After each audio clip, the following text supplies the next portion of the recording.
I know the title of this talk is a little bit weird, so I feel like I need to explain myself.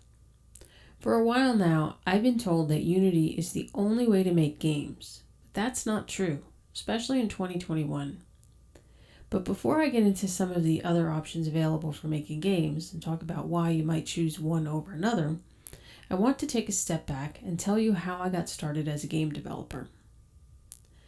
I've been playing and making video games for as far back as I can remember.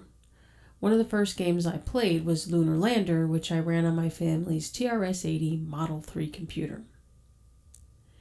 In Lunar Lander, you control a small lunar module, and the goal is to safely land on the moon's surface before you run out of fuel. Each time you land successfully, you receive points. But if you make contact with the ground too fast, or you try and land in an uneven spot on the ground, your lander explodes. In the TRS-80 version, you start with 5,000 fuel cells and you're expected to make as many successful landings as you can before you run out of fuel. This version also had a neat feature where the screen would zoom in as your lander approaches the ground.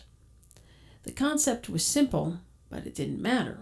I was hooked and I played for hours on end. But piloting my own digital ship wasn't enough for me. I wanted to know how it all worked behind the scenes. How did those digital bits end up on the screen? How did pressing certain keys make the ship move around? And how did the game keep track of how much fuel I had left? I wanted to know everything, and so I began my game development journey. The first game I created was a simple text-based adventure game, similar to the one you see here, which is a screenshot of the original Lunar Landing game made by Jim Storr. He was 17 at the time. The concept for my game was simple.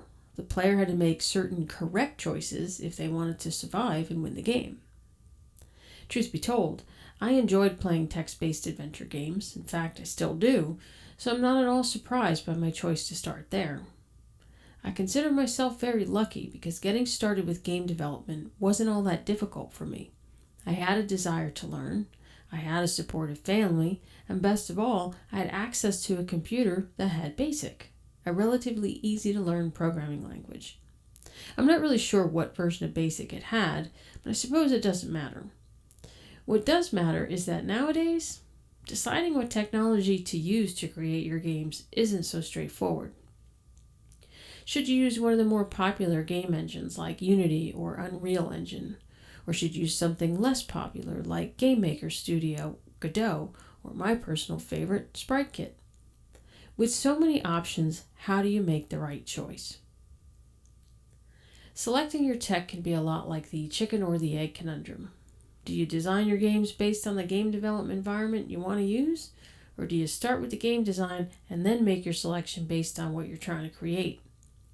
More often than not, I suggest that you start with the egg. That is to say, start with the game's design and its features. Actually, that's not entirely true. Before you start thinking about your game's design and its features, there's something else you need to consider, and that's the why. Why do you want to make this game? Maybe you want to learn a new programming language or level up your skills with a language you already know.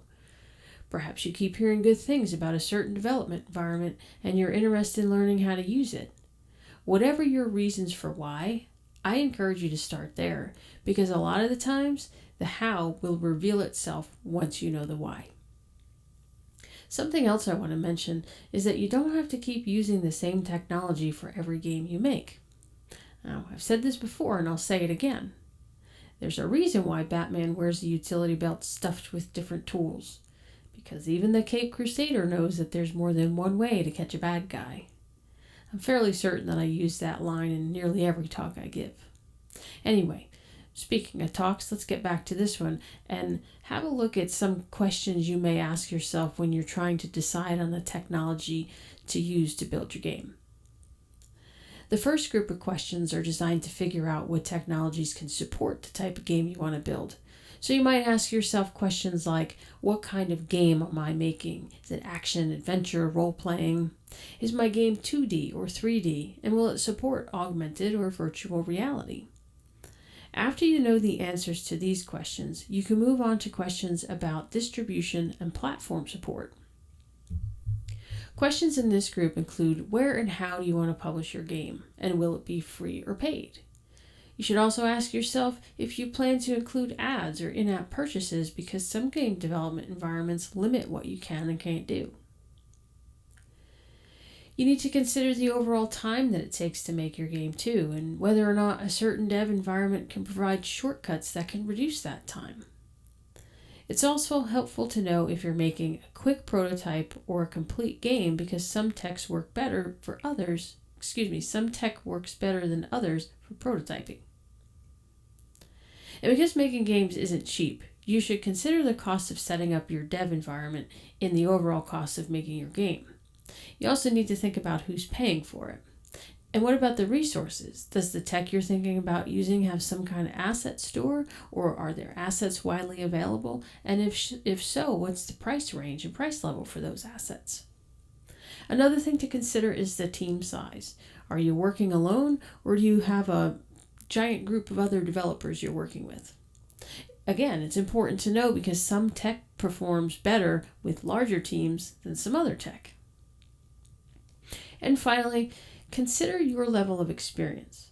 If you're new to game development or programming, you might not want to start with something too big or overwhelming. When you ask yourself these questions first, you have a better chance of selecting the technology that works best for you. That's right, I said it, you. No one else gets to decide. This is your game, which means you hold the power and you are the decider. So now that you have these questions, and hopefully, you can start asking yourself these questions and get some answers, you're probably going to want to know, well, what's out there? What's available? Now, I can't cover everything that's available right now, obviously, because we don't have a whole lot of time. So I just sort of put together a list of some of my favorite technologies and some of the ones you may have heard about, and maybe some of them you don't. So let's get on with it here. First up is Unity, my favorite. Unity gives you just about everything you need to build games. It supports 25 platforms, including iOS, Android, Nintendo Switch, and Steam.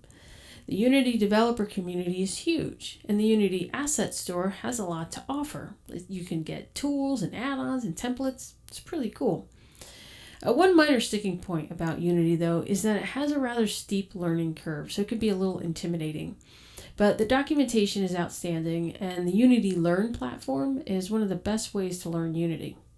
With Unity, you can build 2D, 3D, and VR games. Unity is free up to a certain point, but they also have different plans that you can purchase. For example, the Plus plan, I think it costs like $399 USD per year per seat. Next up is Game Maker Studio. Game Maker Studio is another everything you need to make games kind of thing. But this game development environment is one of the older ones, so you might be shy about that, but don't be, because the developers keep updating it, so it is still a very viable option. Game Maker Studio is fast, friendly, and cross-platform, and like Unity, it's free up until a certain point. But unlike Unity, the cost of entry is a little bit lower. Their first starting plan on this one is $99 USD per year. But there's a catch. If you're looking to make 3D games, or you want to make a few bucks through monetization or whatnot, you might have a little problem with this one. There's a lack of third-party APIs, so your monetization options are a little bit limited.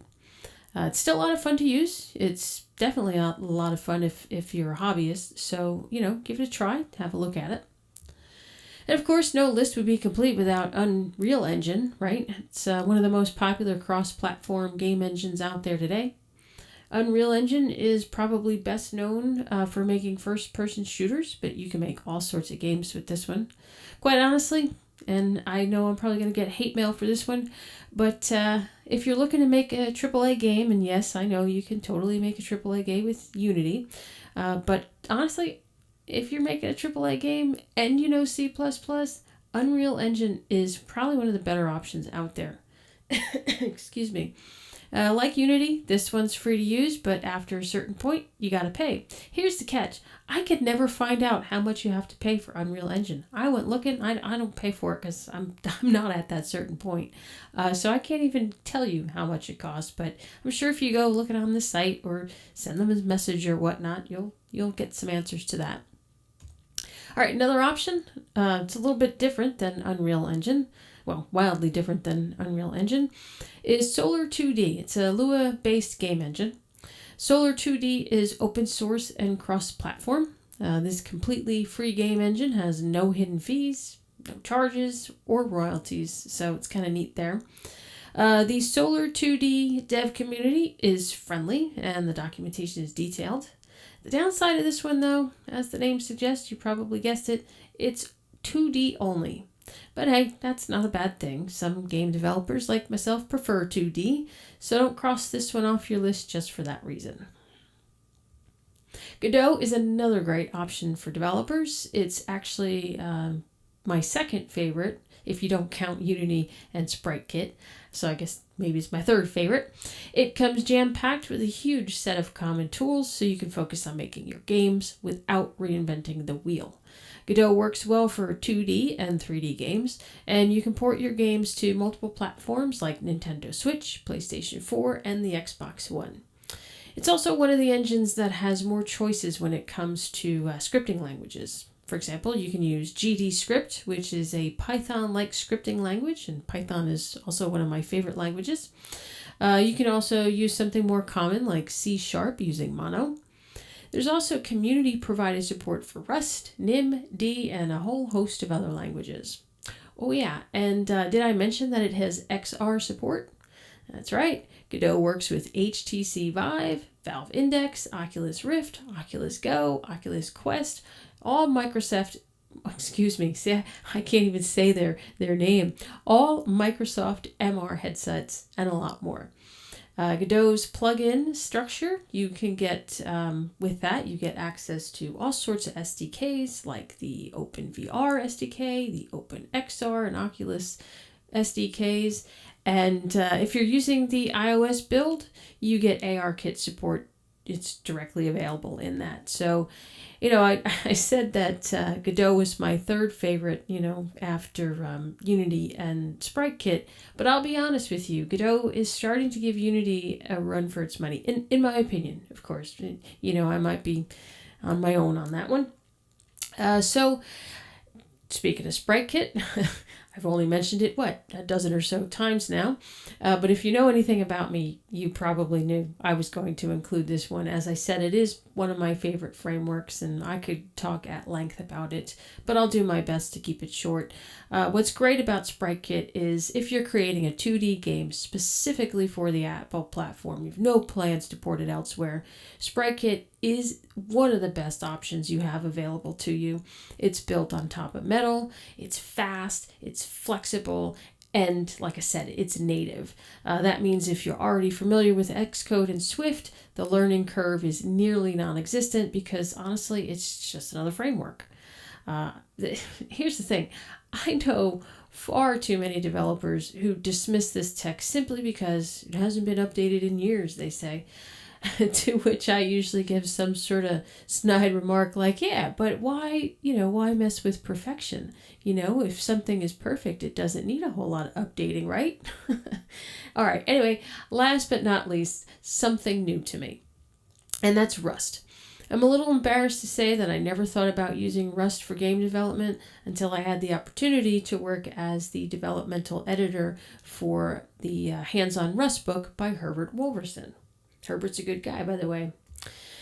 In fact, in a recent Medium article, Herbert describes Rust as a rising star in systems language development. He goes on to say that Rust is usually very close to C++ in performance, and that its memory model makes it very difficult to make common mistakes. I make a lot of mistakes, so Rust is really good for me. But if you have time, I encourage you to read the rest of Herbert's article on the Pragmatic Programmer's Medium publication to find out more about Rust and if it's right for you and your game. Well, I'm guessing we're just about out of time. I don't know. talk is pre-recorded, so I'm sort of guessing how much time is left, but we're probably getting close on that time. So it's a shame that I couldn't just keep talking all day about all the different game engines and technologies out there, because gosh, there are so many. Do a Google search, do a DuckDuckGo, whatever floats your boat. Find out what's out there. The point is, I might be out of time today, but you should take your time when you're looking for your game engine. Do the research and enjoy the process. It's making games. It's supposed to be fun. And of course, a little shameless promotion, why not? If you're interested in learning more about SpriteKit or Rust, I just so happen to know a couple of great books you can check out. Anyway, thanks for giving me the opportunity to talk with you today about game development environments and all the different technologies out there. I really hope you enjoyed it. I wish we had more time. But if you've got questions or if you just want to keep in touch or whatever, you can send me an email. I am at tammy@justwritecode.net. I'm pretty much off of social media at this point. I don't know if you saw my earlier talk explaining why that is, but you won't find me out there. So if you want to get in touch with me, it's tammy@justwritecode.net. And thank you for your time, and enjoy the rest of the conference.